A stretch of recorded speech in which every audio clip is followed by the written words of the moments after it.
좋아요, 구독. 오늘 또 이제 종가 베팅을 여러분들에게 좀 말씀드리고 싶고 대표님이 준비해 오신 베팅 종목부터 한번 들어보도록 하겠습니다. 예, 제가 이제 지난주에는 빅텍을 준비를 좀 그렇죠. 했었어요. 그래서 빅텍이 이번 주 월요일에 급락이 한번 나와가지고 손절가를 좀 이탈하지 않을까 했는데 다행히도 손절가 터치하지 않고서 목표가가 좀 달성이 됐습니다.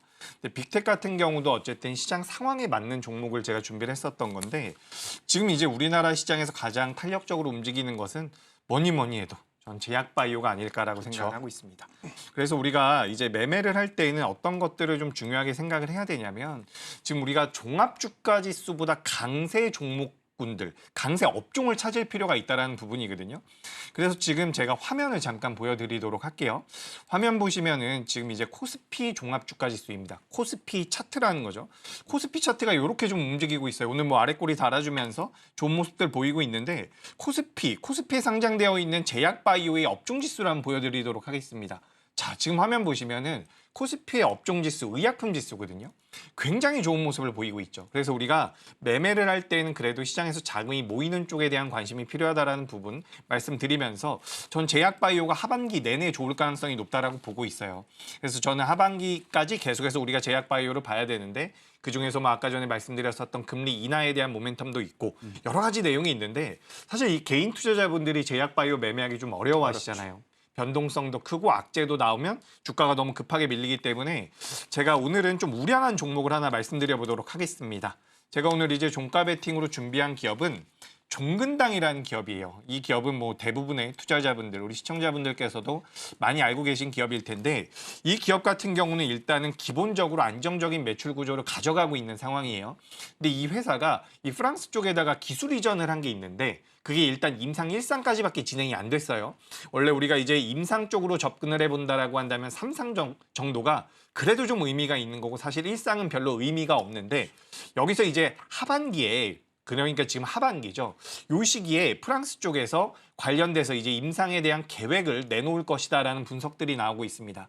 그래서 계획이 발표된다라고 한다면 종근당이라는 기업에 대해서 임상 모멘텀이 붙을 수가 있는 건데 기본적으로 제가 아까 말씀드렸던 것처럼 저는 제약바이오에 대해서 긍정적으로 보고 있는데 최근 이제 변동성이 굉장히 빠르게 순환매가 빠르게 돌고 있었잖아요. 그렇죠. 우리가 얼마 전까지만 하더라도 비만 관련주들 맞아요. 주가는 굉장히 좋았는데 지난주부터 오늘까지는 또 코로나 관련되어 있는 종목군들이 변동성이 맞아요. 굉장히 키웠죠.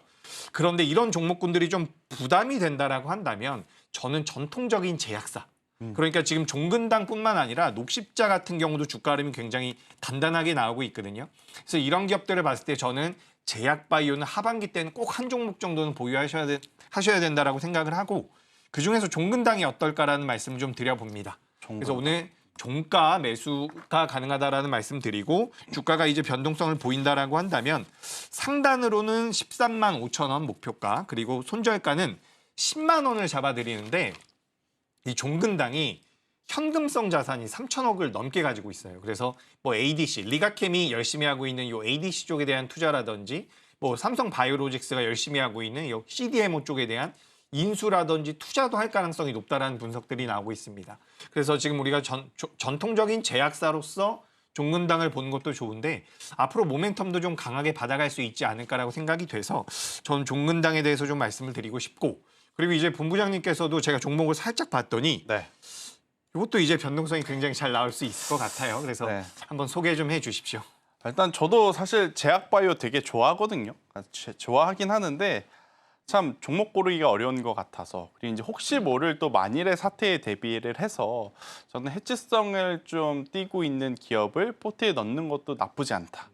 지금 이제 주말 사이에 중동에서 어떤 일이 벌어질지 모르고 또 이제 올림픽이 끝나게 되면 또 과거 러시아 우크라이나 사태처럼 또 한번 크게 격렬하게 한번 또 치고받게 된다면 지수는 어려울 수 있거든요. 그런 상황 속에 올라갈 수 있는 혹은 이제 그런 이슈가 아니더라도 본업에서 좀 성장을 하고 있는 어떤 산업과 기업이라면 저는 지금 위치에서 한번 공략을 해봐도 괜찮지 않을까.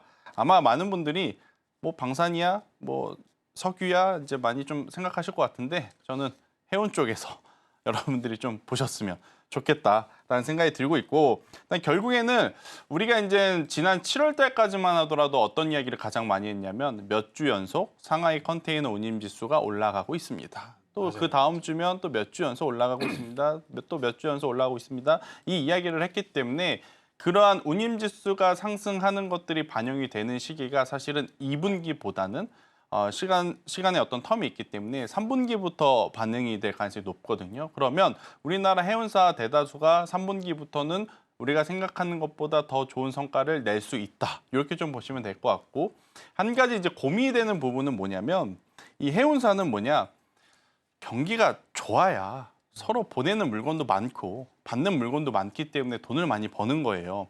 근데 지금 요 며칠 전만 하더라도 뭐 아래 공포, 뭐 맞아요. 리셉션 나오고 뭐 경기 침체되는 거 아니냐, 둔화되는 거 아니냐 이러한 이야기가 나와서 참 이 산업에 대해서 우리가 정말 관심 갖는 게 맞을까라는 의구심도 있겠지만 실제로 중동의 지정학적 리스크가 발생이 되면 관련주들에 대한 어떤 민감도를 고려해 봤었을 때 저는 충분히 지금의 위치라면 괜찮지 않겠는가라는 생각이 들어서 저는 굉장히 많은 기업들 중에 STX 그린 로지스라고 하는 기업이 있어요. 그러니까 네. 이쪽을 한번 보시는 게 맞다라는 생각이 들고 있고, 이 기업의 이제 장점은 뭐냐? 올 초에 선 에이스의 해운이라고 하는 작은 선사를 인수를 했습니다. 그러니까 작은 선사를 작다라고 표현을 하긴 좀 그렇지만 소형 선박이 좀 많은 기업을 인수를 했어요. 그러면서 대형과 중형에 좀 특화되어 있었던 STX 그린 로지스가 소형 시장까지도 이제 진출하게 되는 그러한 이제 큰 그림을 좀 그린 것이 아닌가 생각이 들고 있고, 지분을 모두 현금화를 이제 다 지불을 했기 때문에 이에 따른 이제 지출은 추가적으로 없다라는 것이 이제 가장 큰 장점이라고 좀 보시면 될 것 같고, 만약 이제 지수가 여기서부터 흔들린다면 제가 앞서서도 이야기 드렸지만 이제 두 가지밖에 없습니다. 일단 첫 번째, 우리가 생각한 것보다 소비가 안 좋다라는 이슈. 그리고 두 번째, 중동의 지정학적 이슈. 그러면 여기서 만약 중동의 지정학적 이슈가 지수 하락의 요인이 됐을 경우 이쪽에 대한 관심도는 당연히 폭발적으로 좀 늘어날 수 있다는 생각이 들어서 손절 라인만 잘 지켜주실 수 있다면 저는 이제 이 STX 그린 로지스뿐만 아니라 방산이라든지 아니면 유가 관련주, 석유 관련주도 한국석유, 흥구석유 이런 쪽 저는 충분히 지금 위치에서 전체 포트에서 이 종목을 뭐 30%, 40%, 50% 비중을 가져가라는 것이 아니라 10% 정도는 좀 가지고 있다면 지수가 좀 흔들리더라도 충분히 커버를 할 수 있는 그런 상황이 만들어질 수 있다. 그래서 저는 STX 그린로직스 손절가 11,000원이라는 가격 밑으로만 내려오지 않는다면 추가적으로 상승할 시에 18,000원이라고 하는 목표가를 여러분들이 잡고 대응을 한다면요. 굉장히 좀 좋지 않을까? 그런데 이게 시세가 날 때 여러분들이 잘 기억하셔야 될 건 수익을 줄 때 잘 정리를 해야 됩니다. 그죠. 이런 종목을 조금 더 수익을 보겠다고 가지고 있는 순간 윗꼬리에 당할 가능성이 높거든요. 근데 본부장님 이거 네. 목표가가 너무 높은 거 아닙니까? 괜찮습니다. 괜찮아요. 어차피 지금 중동은요, 서로 이제 벼랑 끝까지 몰렸기 때문에 뭐 극적인 타협 아니고서는 지금 해결이 될 가능성이 없어서 만약 그게 부각이 되면 저는 좀 강하게 시세를 낼 수 있다. 대신에 앞서 말씀드린 대로 제가 목표가를 좀 높게 잡은 것도 있지만 윗꼬리에 당할 수가 있잖아요. 그래서 5%, 10%, 15%, 20%대 매수를 하신 분들은 꼭 장 전에 혹은 장 시작과 함께 분할 매도를 걸어놓는 게 그죠. 더 좋은 팁이다. 왜냐하면 이런 테마주들 나중에 공략하고 매도 못하신 분들은 하나같이 이런 이야기를 합니다.